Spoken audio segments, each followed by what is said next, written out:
Então, se vocês não se importam, eu vou... A câmera está aqui na frente, mas eu vou acompanhando aqui no monitor aqui em cima, porque eu quero acompanhar também o que vocês vão dizendo e também fiz as minhas anotações aqui. Então, a gente vai fazer essa dinâmica, tá? Eu vou olhando aqui pra frente para acompanhar vocês. Beleza? Então, para quem chegou agora, o que acontece é que hoje nós vamos ter um estudo bíblico. O pessoal do abrigo, a gente resolveu fazer essa live. E para conversar um pouquinho sobre, em especial, sobre a missão da igreja e sobre a questão de fazer discípulos, né? E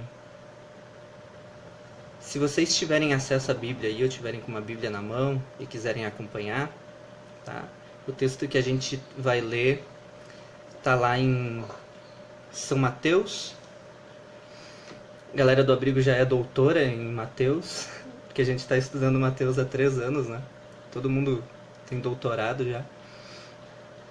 E vamos ler lá em São Mateus, no capítulo 28, no verso 18.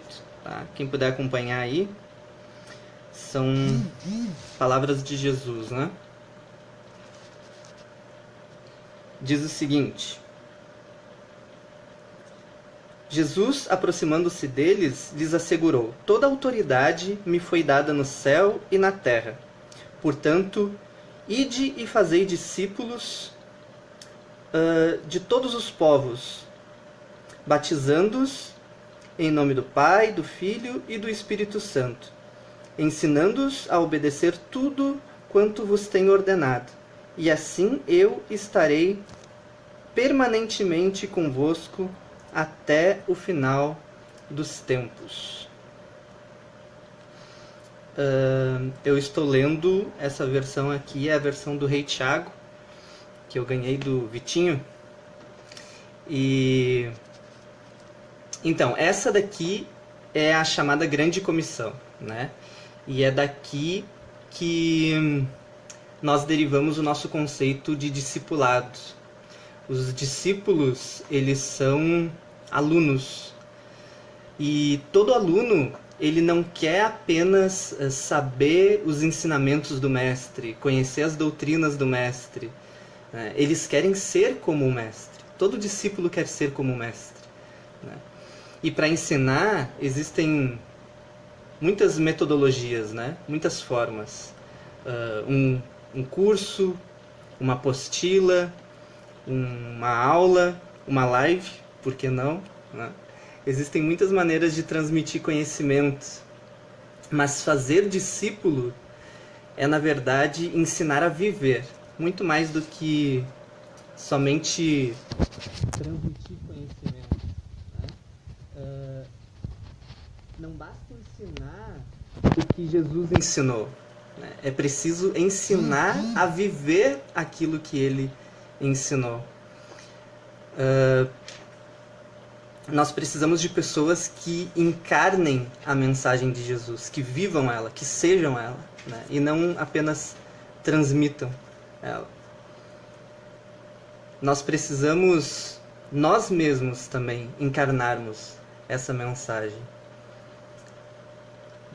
Então, o discipulado, ele não é mera transmissão de conteúdo teórico. Discipulado é vida na vida. Isso é discipulado. É viver, é andar juntos.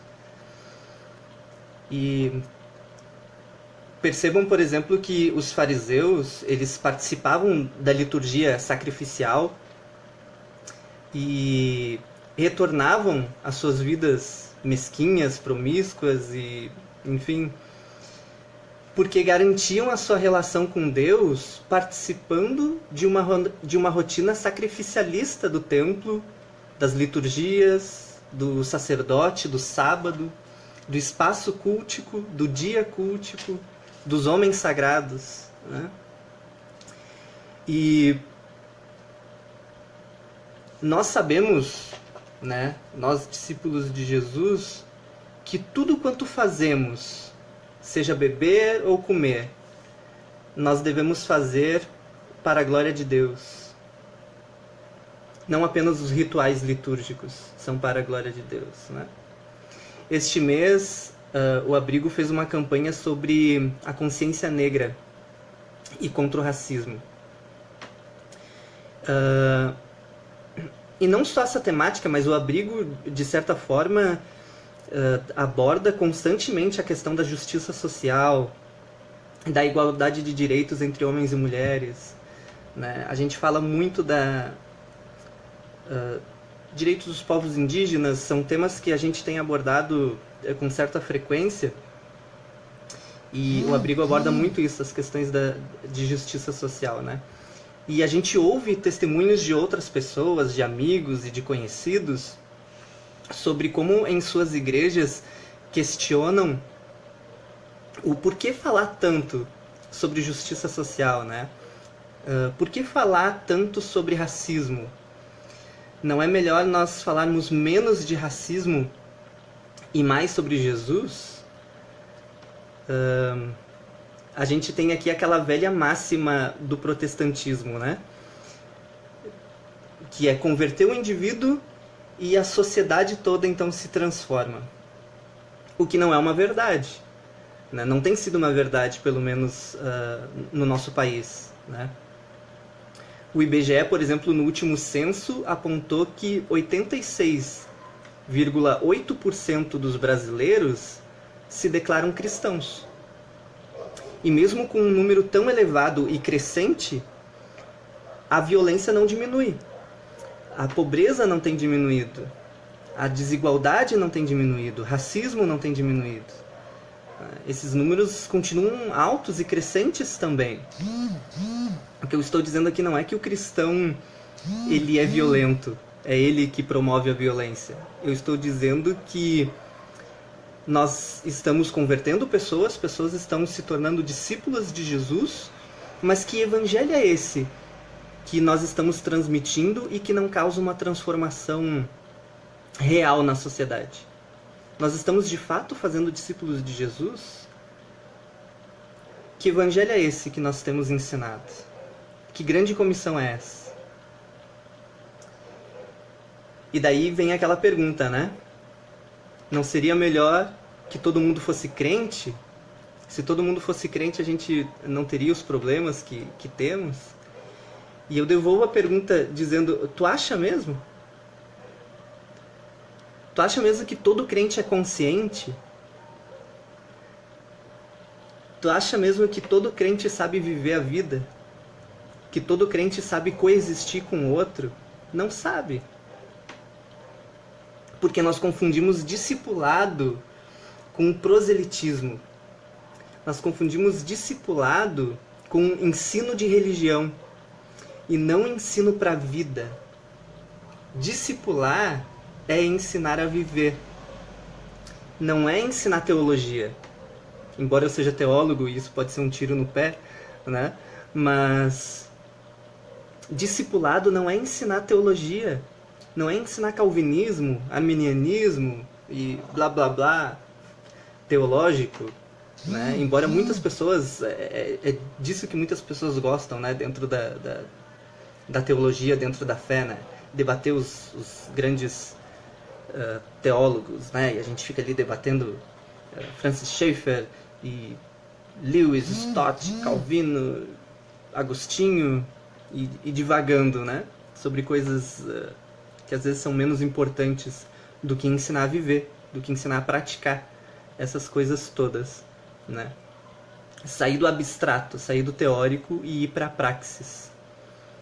E é por isso que nós temos muitas vezes pessoas com 1 tonelada de conhecimento teológico, mas nem 1 grama de compaixão, né? Nem 1 grama de amor.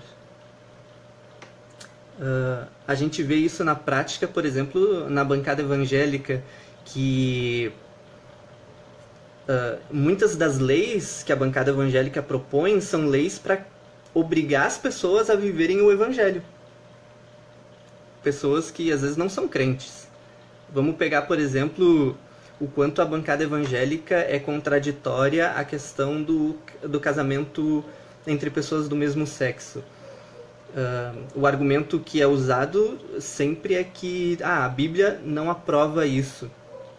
Mas se nós obrigássemos todas as pessoas a viverem aquilo que a Bíblia diz que elas deveriam viver, isso não vai fazer das pessoas crentes em Jesus. Isso não vai tornar as pessoas mais ou menos dignas, porque Jesus não procura pessoas que simplesmente reproduzem um código moral. Nós não estamos falando de reproduzir códigos morais. Nós estamos falando de ser discípulos de Jesus, que é outra coisa bem diferente. Isso que a gente vê da bancada evangélica não é fazer discípulos de Jesus, é puro proselitismo. É converter pessoas a dogmas religiosos e não a Cristo. Bom, como eu estava falando, não é melhor então a gente falar menos de racismo e mais de Jesus? Isso é proselitismo, né? Mas o que é fazermos discípulos de Jesus, se não que ensinarmos também a amar o próximo, a amar a terra, a amar a justiça? Fazer discípulo, ou fazer discipulado, é ensinar como cuidar do outro, como cuidar de si. Fazer discípulo de Jesus é ensinar como elaborar um projeto social, como diminuir as injustiças sociais do meu bairro. É ensinar como vencer a depressão. Fazer discípulos de Jesus é ensinar como a gente vive e não como se comportar dentro de uma religião. Isso não é fazer discipulado. Neste exemplo que dei, mas que eu poderia, aplicar ele a tantas outras coisas da vida, a frase da Angela Davis, dos Panteras, do Partido Comunista Estadunidense, ela é quase que uma frase bíblica. Ela diz: numa sociedade racista, não basta não ser racista, é necessário ser antirracista. Um contemporâneo a Jesus, um grande rabino chamado Hillel, ensinava aos seus discípulos que não devemos fazer ao próximo aquilo que não gostaríamos que o próximo nos fizesse. Jesus, por outro lado, ele ensina aos seus que nós devemos fazer ao próximo aquilo que nós gostaríamos que o próximo fizesse a nós. Jesus nos tira dessa passividade da vida. Jesus diz basicamente que não basta ser racista, nós temos que ser antirracistas. Não basta não ser machista, nós temos que ser anti um sistema que oprime as mulheres. Não basta não ser inconsequente com os recursos do planeta, nós temos que ser anti a exploração desenfreada da Terra. Dentre tantas outras coisas, Então, a vivência de Deus, ela deve extrapolar todos os limites da religiosidade organizada. Ela deve ir para a vida. Ela deve extrapolar o domingo. Ela deve extrapolar a missa. Ela deve extrapolar o templo. E ela deve ir lá para a segunda, para a terça, para a quarta, para todos os dias da semana.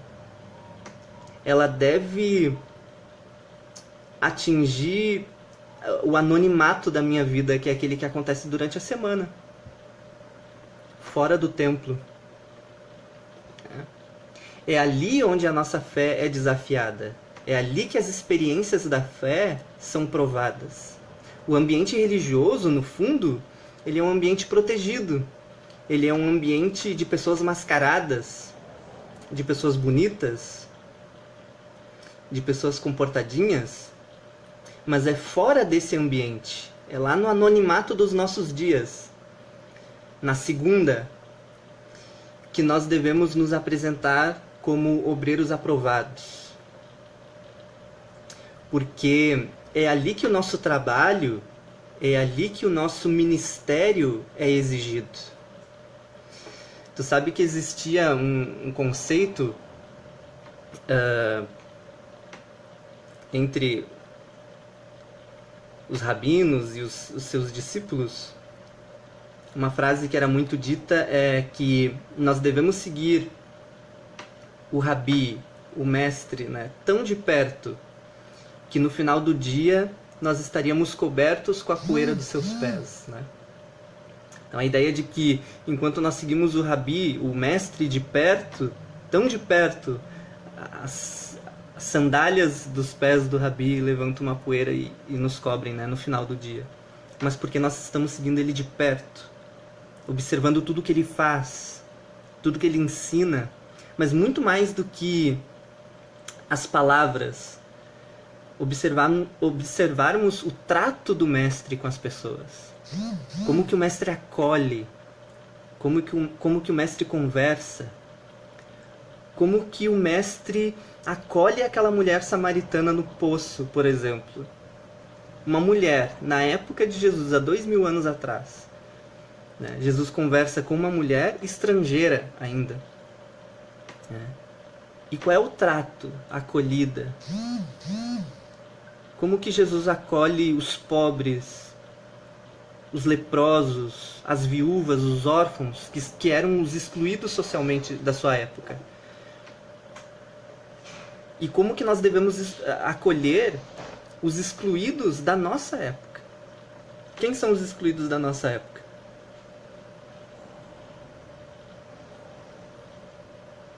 Os homossexuais, os negros, as mulheres, os periféricos. É aqui que nós devemos agir como Jesus agia. E seguir tão de perto o Mestre que no final do dia nós estejamos cobertos com a poeira dos seus pés. A perspectiva do discipulado, então, é seguir alguém de perto. E não é só saber o que o Mestre sabe, não é só absorver o seu conhecimento, mas é ser como o Mestre é. Essa é a diferença. Aqui é a diferença do discipulado. Não é só uma transmissão de conhecimento. Ser discípulo de Jesus significa o que, então, no final das contas? Para algumas pessoas, muitas vezes, ser discípulo de Jesus é seguir um conjunto de regras, ou fazer apenas um trânsito religioso. Ah, eu era católico e agora eu me converti e sou evangélico. Ou eu era espírita e agora me tornei muçulmano. Para algumas pessoas, ser discípulo de Jesus é apenas um trânsito religioso. É sair de uma religião e ir para outra. Isso é conversão. Para outras, seguir Jesus é seguir um novo código moral. Antes de seguir Jesus, eu fazia isso, aquele outro, e agora eu não faço mais. Para essas pessoas, e não é incomum, nós ouvimos aqueles discursos, né? Ah, antes de seguir Jesus eu fumava, e agora eu não fumo mais. Eu bebi, agora eu não bebo mais. Então, para essas pessoas, a questão moral justifica um relacionamento com Jesus. Eu sou agora discípulo de Jesus porque eu não fumo mais. E para algumas pessoas, a questão moral justifica um relacionamento com Jesus. Para outras, seguir Jesus significa participar dos rituais religiosos. Ir na missa, ir no culto, fazer as peregrinações, as romarias, as ofertas, dar o dízimo, ir ao templo. Para essas, a mera participação ritualística justifica o seu relacionamento com Deus, justifica ser discípulo. O que acontece é que as pessoas se tornam conhecedoras da doutrina, mas isso não significa que elas são discípulas de Jesus. Existem muitas pessoas que conhecem profundamente o funcionamento das religiões, das doutrinas, e não são discípulas de Jesus. Essas coisas realmente fazem parte, é verdade, né? Estar em comunhão, ouvir as pregações, etc. Essas coisas fazem parte. Um encontro com Jesus, ele muda as nossas convicções, o nosso comportamento, mas não deve ser, não pode ser uma mera reprodução de conhecimento. Deixa eu beber algo aqui que a minha voz já está falhando.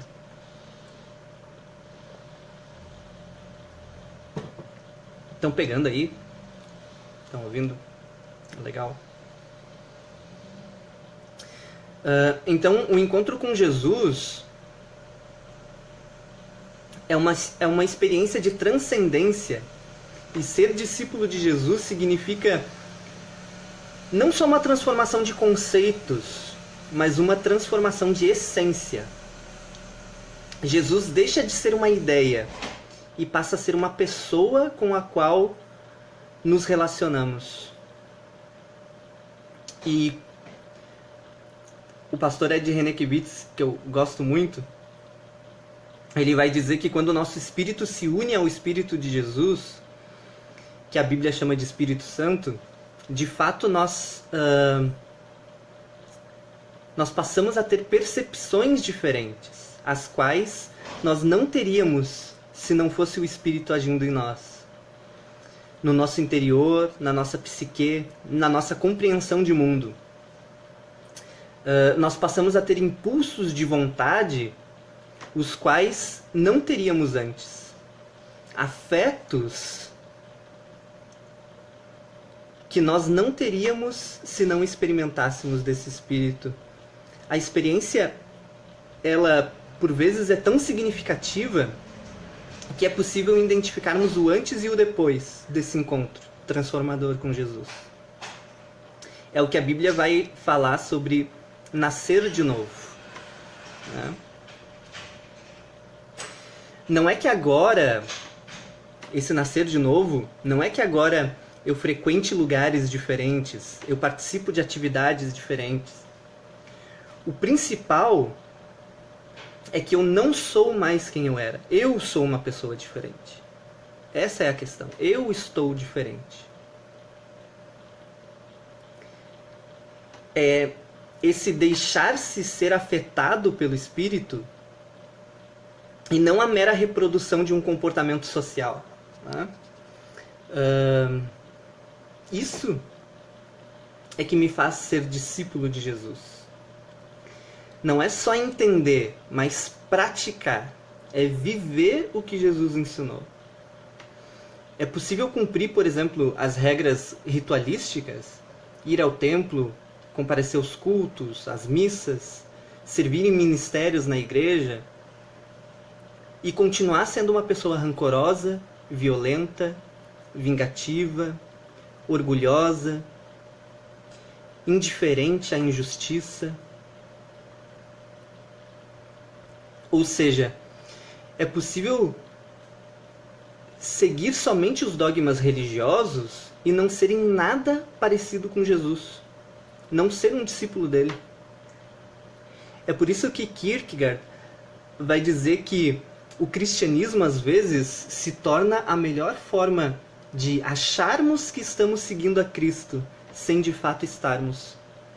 Porque o cristianismo nos dá todos os elementos, né, ritualísticos para que nós acabamos por pensar que estamos seguindo a Cristo, cumprindo todas aquelas normas, quando de fato não estamos. Porque seguir a Jesus não é cumprir normas, não é seguir regras, dogmas, código moral. Isso não é seguir Jesus. Assim como há pessoas também que não frequentam templos, que não mudaram de religião e têm um relacionamento com Jesus. Elas são generosas, elas são íntegras, elas são justas, elas são amorosas, elas sabem conviver com o diferente, elas respeitam o diferente, elas respeitam a fé que é diferente delas, elas respeitam o comportamento moral e social que é diferente delas. Elas são amáveis. E não porque a sua religião manda que elas sejam assim, mas porque elas são assim. É uma questão de mudar, não de comportamento, não de pensamento, de conceitos, de ideias, de ciências, mas de essência. É uma transformação do ser. E é tão natural para elas dar frutos como é natural para a laranjeira dar laranjas. A verdade é que é impossível sermos parecidos com Jesus, seguirmos os seus passos, sem termos essa relação com o Espírito. É Ele quem faz a obra transformadora. Por isso que a Bíblia fala sobre os frutos do Espírito lá em Gálatas, né? Que seriam amor, alegria, paz, amabilidade, benignidade, bondade, fidelidade e domínio próprio. Jesus, ele nos faz um convite, assim como ele fez para os discípulos, para os 12, né? Venham, sejam os meus discípulos. E isso significou para aqueles não se matricular num curso, não era adotar novas regras morais, mudar de religião, nem nada disso. Significou andar com Jesus. Porque esse foi o convite que Jesus... Venham, andem comigo, sejam meus discípulos. Significou andar de Jesus, andar com Jesus, acompanhar ele tão de perto, que ao final do dia estariam cobertos com a poeira dos seus pés. Isso significa que à medida que investiam tempo com ele, com Jesus, iam se tornando cada vez mais parecidos com o Mestre. Esse é o propósito inicial de Deus. Jesus foi o primogênito, ou seja, o primeiro, né? O primeiro de muitos irmãos e irmãs que se pareceriam com ele, né? Deus espera olhar para a humanidade e encontrar na sua criação a sua imagem e semelhança. A minha oração é que a nossa compreensão de discipulado extrapole os limites da religiosidade e alcance a nossa vida real, aquela que acontece no anonimato da nossa semana, lá onde ela alcança também a outras pessoas. E conforme nós vamos fazendo discípulos, que façamos discípulos de Jesus, e não de uma religião, não discípulos de um código moral, não discípulos de uma religiosidade. Que Jesus nos ajude a encarnarmos essa missão, a encarnarmos os seus ensinamentos, e que não seja um evangelho somente das prédicas, mas que seja também um evangelho da prática, um evangelho transformador, um evangelho respeitoso, um evangelho que acolhe e que liberta. Amém? Eu agradeço a presença de todos vocês aí. E esse vídeo acho que vai ficar gravado, né? Acho que fica. E se vocês gostaram, a gente pode fazer outros momentos assim. E podemos conversar depois. Certo? Eu faço um convite para vocês curtirem então lá a página do Abrigo, que é a nossa comunidade religiosa, e também o nosso coletivo, onde nós servimos a nossa cidade. Acessem lá a página Abrigo Oficial no Facebook, e também o nosso site, que é oabrigo.org.br. Certo, galera? Valeu! Obrigado pela presença de vocês, pela paciência.